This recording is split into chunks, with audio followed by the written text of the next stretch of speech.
Speaking of your father, what was President Marcos like as a father growing up? Kasi how old were you when he was elected, Bale? Bilang yung unang birthday ko sa Palacio was 8. 8 years old. Oo. So, actually, all of your teenage years, All of my teenage years and including your 20s. most of my 20s, Oo. yeah, mga 28 na kami nung umalis. So that was a long time, yeah. In the Was he a palace. disciplinarian? Well, hindi naman sa disciplinarian in the sense that he would make very clear kung anong hinahanap niya sa inyo, what he expects from you. And he would make it very clear if you did not live up to the standards that he put, that medyo masama ang loob niya sa'yo. In terms of actual pure discipline, yung pumapalo or something like that, hindi naman gano. Ang mommy mo, Mami ko, mas lalong Yes. hindi. Masyadong mabait yun. She cannot even, she would just, siguro pag hindi na niya matiis yung frustration niya, iiyak na lang yun. Pero in terms of actual beating, as the Yes. English call it, I was beaten more in my school in England than I ever was by my parents. but when you were studying here, nasa Lasal ka, di ba? Lasal Green Hills, yes. How was it? Was it a problem dahil marami kang bodyguards? Were the other boys medyo aloof ba sila sa'yo? Well, I'm sure nadaanan mo rin yun. Of course. Hindi, pero kahit- ako high school na, so medyo sabagay. iba na yung ano nun. Kasi kung bata naman, yung mga ganong edad, hindi pa masyadong naiisip. Natutuwa lang sila. May mga baril ba yan? May mga ano, yan lang naman ang tinatanong. But madaling makalimutan yan. Basta't mga bata, nakikita mo, magsasama-sama, maglalaro yan. So it wasn't really a problem. And when it would have been a problem in high school, I had already left. So I was in England. Hindi na masyado yung security nakikita. Nung when you were growing up, did you have children's parties sa Malacanang? Oh, madalas.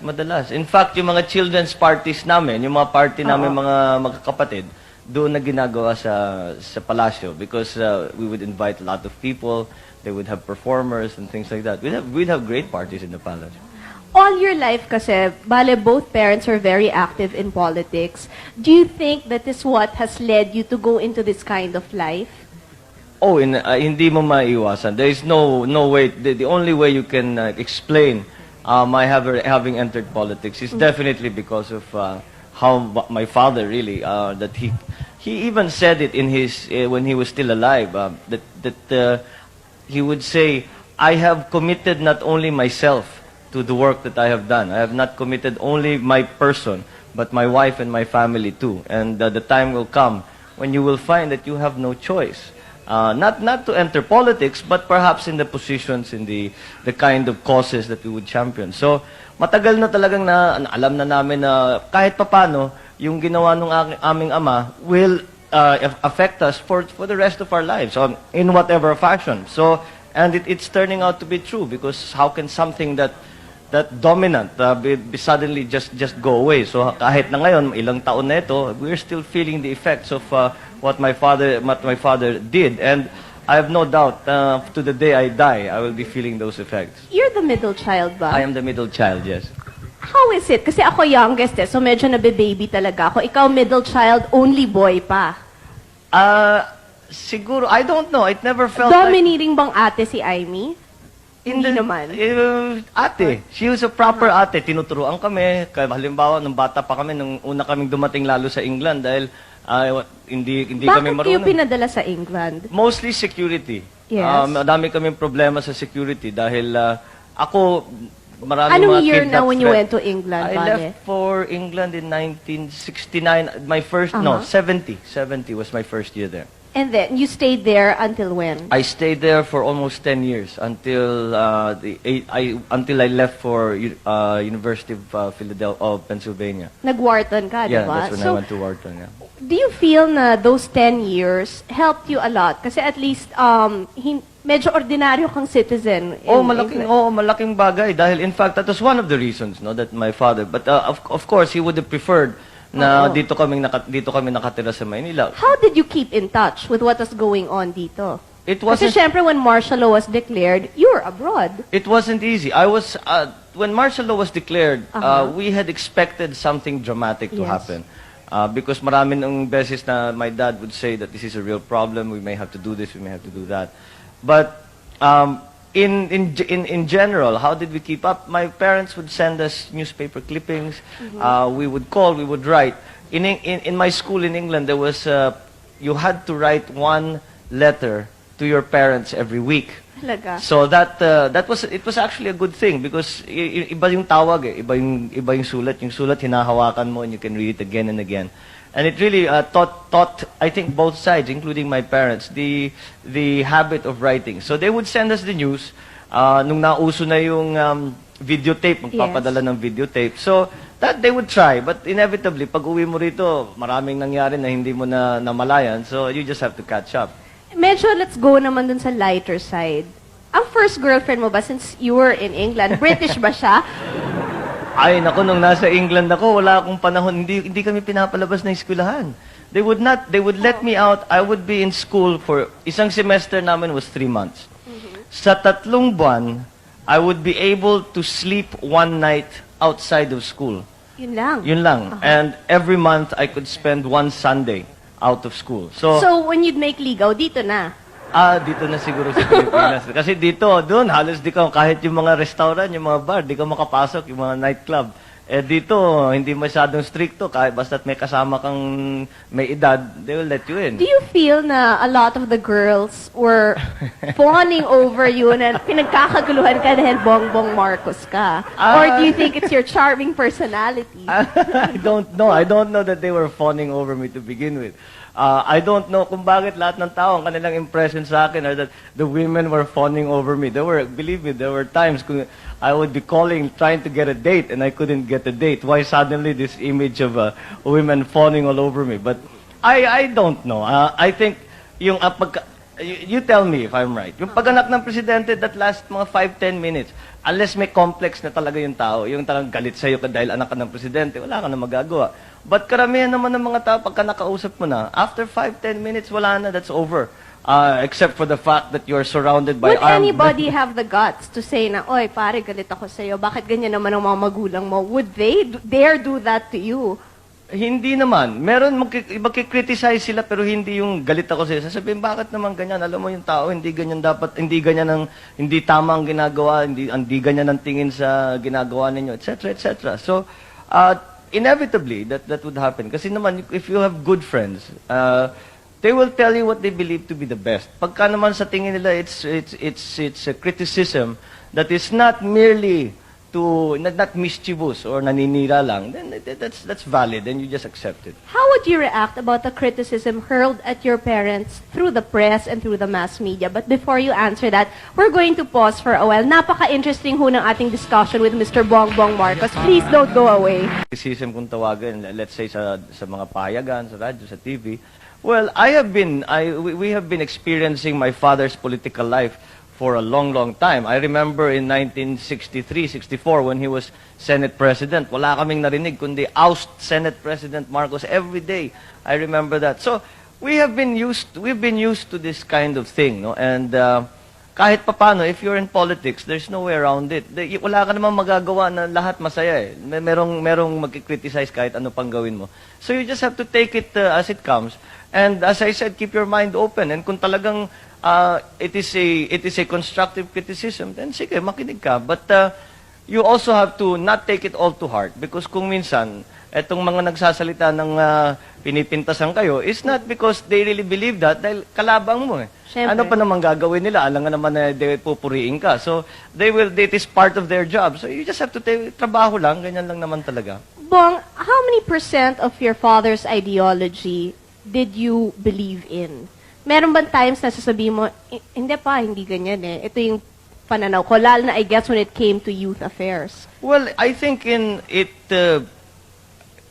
came after it so happened that when all this turmoil was going on here, I was in England studying one of the subjects I was studying was political science. And many times, especially when it is explained to you in a very idealistic way, as it is in school, sasabihin ko, di kung ganun, bakit yung sa amin ganito? And uuwi ako, Dad, explain mo nga sa akin ito. And we would argue. And I came around to his way of thinking. And in terms of the pure fundamental ideology of what my father was espousing, I think that still is valid even today. Of course, the time has changed and much has changed. The Philippines has changed. The Philippines have changed. Do you talk to nandito ako nung pinag-uusapan ng kabataan. Ang kabataan ngayon, napakalaking iniba na kaysa sa kabataan na nakaraan. Do you think pwede pa tayong bumalik dun sa, could it be possible na martial law would come back to the Philippines? Could a person be as strong as your father was? Or do you think we have enough electoral safeguards ngayon at malakas na ang Senado at Kongreso na imposible nang mangyari yun ulit? Well, speaking as an oppositionist, I don't know. I don't know na malakas na ang Kongreso at saka ang Senado because the Pangasinan Express is one term that has been used about the House about the Congress.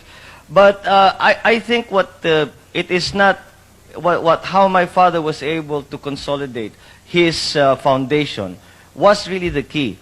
And if we are going to talk about martial law, ang martial law, ang inaasahan mo, ang sinasandalan mo diyan, ang militar. Yes. At kung ang militar ay hati, hindi mo magagawa ang martial law dahil pag nag-declare ka ng martial law, kalahati lang sasama sa iyo o ilan lang ang sasama sa iyo. Yung iba tumututol, kakalabanin ka pa. So it won't work. It really, many people have the impression na naging ganun yung ama ko dahil naisipan niya mag-martial law. Hindi sa ganun. Ang nangyari, inisa-isa niya yan and he had to consolidate his power, the foundations of his power. And you cannot, it is not something that you do by the stroke of a pen. It is really a political exercise by which you bring all the forces allied to you together. Na pag you declare something like martial law, I do not believe that the military is as united or has been as united since the events of 86. But are we better off this way now? Wala tayong General Ver na strong man lang, na medyo yung power talaga is divided. We are talking about friends of mine, so I would beg to differ. I would beg to differ about your outlook. So, but I don't know. The military should really be as one. And it is, I spent a little time in the military. And to see soldiers literally shooting each other is a very painful thing. And that is something that is to be avoided. So if we can avoid the involvement perhaps of soldiers in politics, maybe that would be something. But the way things have happened, the way the history has unfurled itself, is that I would say that the soldiers have perhaps also earned a right to be part of the political process. Now, how they will exercise that right is something that we in the Philippines will have to discuss for ourselves and decide for You're ourselves. not talking naman about a junta. No, not necessarily. Not necessarily. You see, there is an idea, especially from the Western governments, that the civilian authorities over the military should be paramount. I agree with that. But whether or not the military should be allowed to make themselves felt as citizens is perhaps another question. That we in this country, paano mo ngayon paatrasin ang RAM sa politika? Hindi na naman sasabihin, let us now suddenly declare that all military people are not allowed to involve themselves in politics. That would be crazy because you just couldn't do it. Siyempre naman, dahil at sila botante din. Hindi lang sa ganun, nandyan na sila. Pinapag-usapan natin si Greg Hunasan kung tatakbo o hindi. Nandyan ang paano mo sasabihin? Kung tumakbo siya, iboboto mo ba siya? Si Greg, depende sa plataforma niya. And so far, sa pinapag-usapan, yung napapag-usapan, he is still reformist. And what he intends to do, what he has said that he would do. Does it impress you? It seems to jive with much of my thinking. So I would like to get into it more. I would speak to him about it. But on the face of it, I would say that perhaps we would have much in common. Kinukyu na nila ako. But before we go to our commercial gap, I need a lighter question from Tita Swarding. Gusto ko marinig yung bongbong. Thank Yes, you, Tita Kris. Swarding. And good evening, Bongbong Marcos, no? Kasi Bongbong, nung tumawag ako sa phone sa office ng office mo, no, sa congressman's office, para bang hanggang ngayon, binabanggit pa ang Kris at Kris sa'yo. Totoo bang nagkaroon ka ng crush kay Kris Aquino? Aray ko naman, Diyos ko! Okay, sasagutin ni Bongbong yan. After we pause for this, please don't go away. Kapayapaan, sana, kalayaan, sa lupa, sa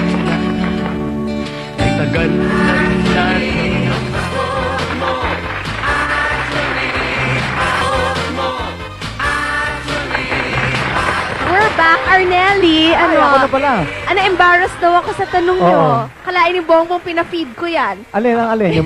Kung nagkaroon siya ng crush sa'yo? Yung ba yun? No, hindi, Kris. Sorry nga, you're so embarrassing. Pakinggan Talaga? Sorry, Kris. Pero nung nakausap ko kasi yung secretary ni Bongbong sa office, lagi daw binabanggit yung Kris Aquino hanggang ngayon. Totoo yan. Pagka lumalabas ako, Oh, yan. Ito nagka-crush. Hindi, is it because siguro may Romeo and Juliet mentality talaga ang mga that's Pilipino? absolutely right. Pagka lumalabas ako at nagsasalita ako before people, siyempre, at one point, mag-open forum kung minsan, o sa press conference, lalo sa kabataan, laging tinatanong, kung ikaw ba'y papasok sa larangang pelikula, papayag ka ba na leading lady mo si Kris? Yun ang mga tanong nila sa akin. So, up to now, yan napapag-usapan dahil nga dun sa nabanggit mo. Yung nagawang Bongbong yung and play. Chris Alam mo, na Yes, Senorita I have a Preciosa. follow-up question para kay Congressman. I understand your wife is a lawyer. What is it like to live with a lawyer wife? Does she nag? Do you argue a lot? Do Will you she be debate like, at the dinner table? Hillary Rodham Clinton. Well, si Lisa ba has the Lisa, tendency? no. Lisa is, you know Lisa. Yes, I know She's her. not at all like that. Lisa does not bring her work home. Pagka, Is she a practicing lawyer? yes, she is. She is practicing Corporate right now. or criminal? She was in litigation, but she's now sort of going towards corporate more and more. On a professional basis, lalo na in my work, I need legal opinion. And kung nagbabasa ko or something, and there's nobody else to ask, I need a legal opinion. I am lucky to have my wife. So to be you able work to- hand in hand with Well, your wife? no, we in terms of profession, because she is a professional and she's a lawyer and she's a very good one because I've worked with her. And so when it comes to lawyering, sasabihin ko, hindi naman talaga ako abogado, so tatanong ko sa kanya. How active is she in politics? Does she go house to house din pag kampanya? Or She's slowly getting into it. You know, hindi naman siya sanay sa politika. In fact, pagka sinasabihan siya na kailangan siya pupunta rito, lalabas dyan, she always says, I'd rather work quietly behind the scenes, maybe help with the arrangements and how all is that. your mom as a mother-in-law? Oh, she's great. She's great. talaga? Oh, yeah. In fact, I always tease her that she's nicer to the in-laws than she is to her actual kids. She's much stricter with the kids. With Greggy and Tommy and Lisa, she's always very supportive. Pero sa inyo, Well, sa amin, iba na talaga pagka-anak, magkamali ka lang, anak mo yun, you know. She says again, it's those levels of standards that my father said. I suppose it's the same kind of thing that she's trying to continue to keep uppermost in our minds, that there is a level of standard that you how Okay, old is your excuse me. son now? My son is 10 months. Oh, 10 months Mag-1 old. year na. March na pinanganak. So, do you think na your son will also be geared towards following in your footsteps? I always say that my son will not be pushed, or he will be exposed to everything that goes on in the real world. But he will have a choice. And when the time comes for him to decide what his career will be, he will have a choice. He can be a musician, he can be a writer, he can be a politician, he can be anything he wants. Speaking Ah, of Chris, exposure, Chris. sorry na, last question ito kasi. Meron lang Kasi sana ito- akong gustong ipagawa eh. Hindi, Oo, tungkol lang sa sige. exposure Okay, kasi. Kasi di ba, ang 1986 had a profound effect on my life, as I'm sure it had a profound effect on your life. Do you think na with what happened, did it bring your family closer together? Dahil di ba, in the face of adversity talaga, sino bang nag-unite kung hindi yung magkakapamilya? Totoo yan. At pagka sinasabi sa akin, what are the good things that happened, because of this, the exile. And sinasabi naman nila, sinasabi ko, isa sa pinakamagandang nangyari, talagang naging malapit kami mga pamilya. And Yes. and I wasn't married yet then, but my sisters were with small children. And sinasabi nila, mas mabuti na rin in a sense that they now found the time. Kasi kung hindi nangyari yun, they'd be working, they'd be doing things, hindi nila nakikita yung kanilang anak. Whereas now, they are able to when we were in exile, they could spend time, yung walang ginagawa. Was it a difficult adjustment? Kasi for us, it was a very difficult adjustment because biglang walang adjustment period, di ba? Normally, when someone is elected, meron kang time for yung ano, 'di ba? Like in the Yeah. States, from That's- November, January pa bago nagkaka-inauguration. So, maganda yung turning over. Ito bigla-biglaan. Sa inyo ba ano, how did it feel na biglang hello, goodbye Philippines, It was- hello America? And- It was shocking. In the pure sense, you were Nalaman mo ba kung sino yung mga tunay na kaibigan? Oo. They say that's what normally happens. Well, Ano? talagang makikita mo talaga kung Marami sino ba yung talagang didikit o hindi. balimbing, Bong? Yes. Bakit? Sorry. Ano as we've mentioned, this is history in the making, Oo. ano? Pero matagal-tagal Pero bago yung- maulit ito masagot na... mo muna sa kanya yun, yung Tingnan, mas tungkol sa maganda- balimbing. Ay, yung balimbing. Oh, sige. Oo, marami mamaya pa talaga. makopal naman yung sabi mo. Sige. Kung maraming balimbing, hindi, alam mo, ang tingin ko ganito, people are not, hindi naman masama ang tao. Meron masama talaga na hindi naman kailangan mamintas pa marami pang sinasabi. But there are people na makikita mo, that's their survival din Hinate mo ba kami? Ha, Ano yun? Hindi, Teka, ito na nga. Ito nga magandang kasi I was segue dyan. explaining that to him. Na ano, kasi Sige before, I was telling him na I was a year and a half, tapos sabi ko, kulang na lang isipin ko meron kayong mga horn sa ulo ko. Dahil, syempre, di ba yun ang kinalakihan ko? So, I Sige was nga, sige wondering nga. kung, was the situation the same for them? Well, I think, in our case, because we have, as I said, been in politics for a long time, yung mga personal na ano namin, hindi masyadong pumapasok yan sa hate and love. And, well, siguro sa umpisa, when unang reaction mo, sasabihin mo, bakit naman ganito? Bakit yung mga taong ganyan? But after a while, lalo na yung sa 86, nung nasa Hawaii kami, sabihin mo, ganun talaga ang buhay, wala kang magagawa, just get on with it. And again, we really came to the conclusion that to cloud your mind with all of this emotion, especially when you're talking about your public life, is a dangerous thing. So, iniwasan namin yun. And with all of- Nakakayanan niyo yun to separate it. You have to. You just have to. Okay, Arnelli, Oh, ito go. na. Naku, nakabuelo rin ako. Sorry! Alam mo, ibang klase ka talaga. Nag-absent ka lang ng isang Lunes nag-turbo ka na Hindi na, si Kasi Tita nga, Jo Marie katu- nagpapa-impress. But you are very, very good. Oh. Pero Kris, alam mo, sinabi nga natin, history in the making ito na interviewin mo si Congressman Bongbong Marcos. Now, hindi na tayo siguro makakapag-antay pa ng isang beses na maulit ito na kung sakasakali magkabaliktad ang sitwasyon na si Congressman ang may show at ikaw naman ang i-interviewin. Pwede ano, siya ano kaya kung baliktarin natin for a while? Congressman, is there a question in your mind na noong pa, hindi mo pa namimit si Yes. Kris, puro sa dyaryo lang, ano ang gusto mo itanong sa kanya? Yung mainit-init, ha? Well, I suppose Kahit hindi political. Kahit hindi Oh, political. wag mo na political. Ay, hindi political. Dahil hindi na wala naman sa larangan politika si Kris. So, I would... No, I would... Yung mga nai-headline. Yung sinabi mo parang... A question for Kris Aquino from Ito na, Congressman natatawa na Bongbong siya. Marcos. Delikado na ito. Hindi, yung sinasabi mo, akalain nyo sa amin may sungay na and all that. How did that come about? Because we were Hindi always... naman ikaw siguro personally, but syempre, di ba, ang nakatatak sa utak ko, the reason my dad was in jail was because of your dad. So, tapos, gano'n ka diretso daw.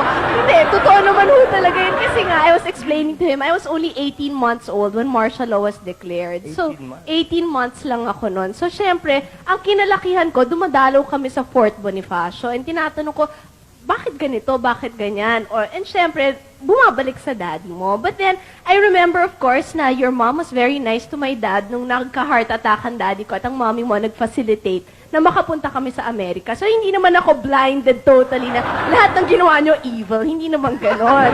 Pero, hindi, I once saw your dad when he came to the palace. Yes. Na balitaan namin I was hanging around.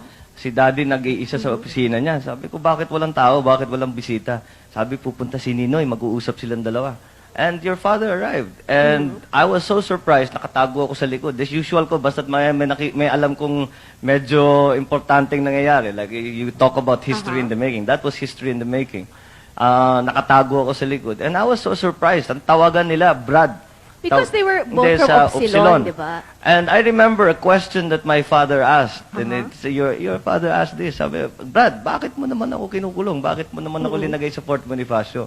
Ang tanong naman ng tatay ko sa'yo, Brad, kung ikaw nasa posisyon mo, sa posisyon ko, hindi mo ba gagawin? Yun, nagtawanan silang dalawa. So I suppose they were able to see further than Well, that. siguro, di ba, pagka mag-anak ka, mas matindi talaga yung Talaga. nararamdaman Well, mo. sa bagay, kung ganun ang Kung siguro, papag- if 8 months from now and you were jailed, siguro, yung anak mo rin naman siguro, yun ang kalalakihan. Kung sino man yung in power at that time, will also be, I guess. Well, I suppose it's inevitable that would happen. Basta especially sa Philippines, where the politics is taken so personally. Yes. Napakalaking problema natin yan dito sa Pilipinas. Dapat ang politiko hindi naman dapat pinapasukan ng personal. But But in fairness naman, I've always said, every time napapanood ko si Bongbong na napakatalino niya, napaka-articulate na, at mukha naman siyang hindi makakapatay ng tao. So, yun naman ang sinasabi, diba? Mukha siyang mabait talaga. Chris, Yes. excuse me, no? Ang ganda kasi ng discussion na talaga sobra over my dead body. Sa totoo lang, saludo ako sa inyong dalawa, hinahangaan ko kayo kasi napakatalino nyo, ano? Pero kayong dalawang tatanungin ko, someday, may ambition ba kayo na tumakbong presidente? And would you be like your father? Aha. In case you'll be At the maglalaban pa kayong dalawa. president? Oo. Hindi ako, Would the scenario be the same? I think in my case, mas mahirap siguro because babae nga ako. And yung sa mommy ko was a very special situation. I think to this day, very, very male chauvinistic ang ating society. So mahihirapan pa ho ang mga babae. I don't know if 30 years from now, the situation will be different. Aha. Pero ako siguro gusto ko hong maglingkod sa mga mamamayan, but I don't think politics is my cup of tea at this moment. Yes, what about Bongbong? Excuse mo, Bongbong. Una, I beg to differ. Ang mga, lalo na ngayon we'll talk again about the youth. Yung mga kabataan, yung mga chauvinistic na dating cultural impediments natin, wala na ngayon yan. And I would say that certainly, in our society, there are so many women are dominant in their societies. Sa Ilocano, talagang matriarchal society kami, and we really respect the role of a mother, wife, and the woman So I guess you in our make a very culture. good husband kasi di ba? Well, I try. Maganda yung ano niya. I- What I- about you? Yung About tanong running namin for the sa'yo. presidency, I don't know. Is it one step at a time? No, I did Yung not ano? enter politics to become president. You entered it for what purpose? I entered, very specific yung akin. Doon lang nasa Hawaii kami. I remember when we arrived, they literally took everything away from us. And when we arrived, we had nothing. And ang mga tumutulong sa amin, yung mga Ilocano, alam naman natin, ang daming Ilocano doon sa Hawaii. And po, lumalapit sila, tinutulungan kami, nagluluto sila, pinapakain kami, nagkoleksyon pa para makabili ng refrigerator, kung ano-ano. So, you can imagine, this is somebody who Mararamdaman mo talaga Oh, yeah, yung pagmamahal ng mga tao. So, ang aming iniisip, sabi, kailangan natin magpasalamatan itong mga ito. And this is how well do you serve the province? But also, I wanted to be part of the national debate. So, I Yes. entered, sabi ko, ideal ang Congress. At hindi ko naman iniisip ang pagka-Senado. Napapag-usapan na lang yan. So, I guess here we are now, life as a way of surprising us. And now that I'm here, but I did not go in, uunahin ko yung congressman, tapos magsisenado ko, tapos tatakbo ko bilang Pangulo. Hindi ganun ang pag-iisip ko. Ang iniisip ko lang paano makapagsilbi sa tao. And we will see if that comes. But it is not the end result. Because ang unusual sa atin dalawa, nakita natin yung pagkapangulo, hindi lang yung sa television. Yes. Nakikita natin kung gaano kahirap talaga yon. And the 20 years I'll ask you, is a napanood mo long- ba ang Dave? Yes. Yeah. Kasi kaming lahat talaga tuwan-tuwa dun sa pelikula Oh, ngayon. I Did you remember. feel the same way? I Na felt ano? it would have been wonderful if we could have done something like that. But Oo. unfortunately, sa sine lang yun. But it would have been nice. It would have been nice to have taken a little bit of a break. Okay, before we close, I guess ang tatanungin ko lang si Bongbong, do you think that the name Marcos is an asset or a liability in terms of politics? Sobra bang expectations ng mga tao sa'yo?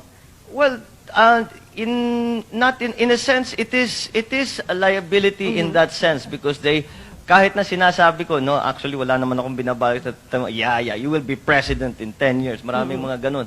And you cannot say na, no, I have no intention. That it's somehow disappointing to them. But that is not an essential problem. I think overall, in fact, I have not yet found a situation where it has been a liability. After all, I can come and speak to you on your show. So being a Marcos has not held me back in any way. It's our pleasure to have you, di ba? Would you like to leave a message since nationwide napapanood tayo ngayon, lalong-lalo na siguro sa constituents mo sa Well, Ilocos? lalo na ngayon na napapag-usapan natin ng mga kabataan, I would just like to... You feel you're still part of the youth? well, maybe I'm... Pwede pa, di ba? Kasi under 39. Hirap na, namimilit na. But I still feel sympathetic to what they have to face. And kung kagaya ng sabi ko, napapag-usapan ng kabataan, I would like first of all to congratulate all the delegates for the good work that they did with the Pope's visit. At ituloy ninyo yan, tuloy nyo yung pag-aktivista ninyo, tuloy nyo yung pakikialam ninyo, at kailangan kayo ng ating bansa. Do not stop, stay involved, we need you. Thank you very much, Congressman. It was a pleasure having you. Anything from you? May ponent question kasi yung mga taga-Pampanga, Bongbong, kung tatakbo Yes. ka daw talagang senator. Mukhang sa takbo ng panahon, ganun ang patungo ng aking gagawin. Yes, it looks like I will be running for the Senate. Congratulations in advance. Yes. Thank you very much. Senorita Preciosa. Okay. No more Thank you time. very much. Thank you very much Wong. indeed. Okay, thank you Okay, so thank much. Yay! Maraming salamat po. Actually, you now will be back. Thank you, Congressman. Convincing otherwise qualified men and women to run. What makes a would-be politician run? What makes him or her a winning candidate? In the old days, it helped if a candidate had guns, goons, and gold. Today, a candidate is also expected to have glamour, guts, and maybe a good name, or at least one with easy recall. Enter showbiz personalities such as movie stars and singers, and basketball heroes. Are they more winnable than others who may be better qualified? What are voters looking for then? A movie star quality? The X factor? Looks and fame? Charisma? A satisfactory track record? What if a candidate is a first-timer?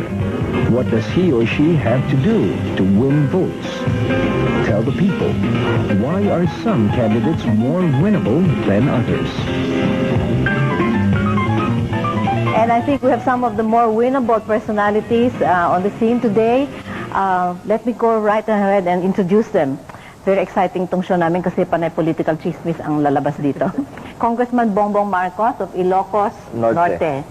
Have you been reading all the stories that are coming out of the press since you appeared on Kris Aquino's Oh TV yes, show? I never realized that it would be quite such a fuss, but yes, people have taken a great deal of notice. One writer even said that you're going to use it to your political advantage. Same way that Kris was going to use it to increase the ratings on her show. Oh well, I don't think that was the intention. I think the intention was to show that it was possible for an Aquino and a Marcos to sit in a civilized manner and talk about issues, and I think we managed it. Did you talk about politics? A little bit, and you know, there were some areas that could have been a little ticklish, but I think she handled it very well. Spoken like a true gentleman. Thank you. On this side, we have from Parañaque, Vice Mayor Joey Marquez, Good evening, Peter future mayor of I hope. Parañaque. And how is Alma's contribution to your campaign coming along? I believe that she's more a politician than I am. Yeah. She does all the work. Why didn't you ask her to run for public office also? No, I think one in the family is enough. And as a mayoral candidate, the efforts to campaign for a seat in your city hall, town hall pa yun, town Municipal hall, yeah. Pareho pa ba yun as if you were running for a national office? No, it's a little bit harder than running the national office. Really? Kasi sa municipality, like in our jurisdiction, the convincing part, yung pinakamahirap. And so far, what have been your biggest achievements as vice mayor? Well, more of legislative functions as a vice mayor. What kind of functions? Legislative functions, legislation. What new laws did you Because steer? Having more revenues for the municipality, enhancement of basic services. And that's one thing that I would like to explain to the people kasi parating pinapareho ang function ng mayor sa vice mayor. There's always a comparison. Malayo masyado eh. And how many other candidates are running for mayoral position? As far as I'm concerned, it's a one-on-one thing. Ikaw lang as against the incumbent. Yes. And over here, Miss Baby Arenas, I think Nationalist People's Coalition, what do you call it? NPC. Nationalist People's Coalition, no? They've just announced that you're in their senatorial slate and I Miriam didn't Santiago hear. is out. So that means the cat is out of the bag. You are running for senator. I didn't know. You don't... Nobody told me. Nobody told Because I you. was taping in the other studio and I wasn't able to watch the news, no? But Ronnie talked to me and offered the congressional seat in Makati and Senate or Mayor. Tatlo eh. Tatlo ang in-offer. So I'm so shocked, Julie. Ikaw na naman ang nakascoop na sinabi mo yung they already decided, but we still have to talk. What does your heart tell you? Ako, yun ang sinasabi ko sa aking mga dating kasama at mga kasama ko ngayon, yung tinatawag Greg na kayo, at saka yung originals na yung Wednesday group, silang advisors ko, na well, you see, if it will make a difference in the life of the marginalized poor people of our society, I might seriously think of choosing any of those three, no? And I But think... which of the three? And to push through for policies and social reforms. So, sa tingin ko, mas sikreto na muna yan. Kailan I will ang deadline? Ang filing I ng think 3, no? certificate of February 3. February 3. February 3. Okay, and from Pasay City, Mrs. Elaine Cuneta, who is running for Congress, no? For a congressional seat in Pasay. Elaine, so what party are you? The Cuneta Party? The Cuneta Party. Cuneta Party. The happy birthday. Happy birthday, Nino. Happy birthday party. Good. I don't belong to any party though. So that means you're an independent. Does an independent have a fairly good chance of winning, maybe congressional, mas madali kaysa senatorial? No, maybe it's also based on the constituents. Like maybe it's hard to be in the independent. It's hard to be an independent candidate if you are the first timer. But if you are a little bit known by the people and you have familiarized with your constituents and you have done so many projects for them, I think the Lord will help you to them to get the votes. Actually, they think of you as the reason for the success of Mayor Cuneta. No, the two of us. The two of you. And how is the mayor? Fine. Is he running again this year? For the last time. For the last time, which is ikailang term? I think, Hindi na I niya don't know. mabila. I could not remember. Ilang taon na yon? 30 years? No, 40. 40? More. As mayor? 40 as mayor. And he never wanted to seek a Not bigger only as position. mayor, he was a former deputy governor of Rizal before he became a mayor. And Sharon? Is Oh, no. Talagang wala? Wala pa. Wala pa. Pwede pa. Hanggang February 3 pa.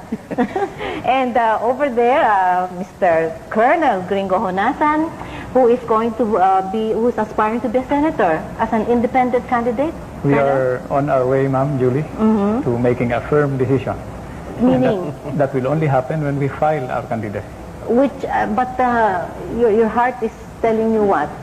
Well, we feel that it's better probably to try our luck, present ourselves to the people as a candidate, and run as senator than running for our lives and going underground. But you're a military tactician. Basically, I'm still a soldier at heart. Will that kind of background help you as a politician or first as a political candidate? Well, maybe the issue here is not background, but consistency. Consistency? Yes. Meaning you will be mounting a coup? No, what we were before, during, and after. Whatever we mount. So we have here now two neophytes, Mr. Honasan and Ms. Arenas. And Elaine. Oh, I cannot think of Elaine as a neophyte, no? I don't think. I think she's been in politics for longer than most of us. Yeah, she's got more experience, heart-wise and head-wise and hands-wise.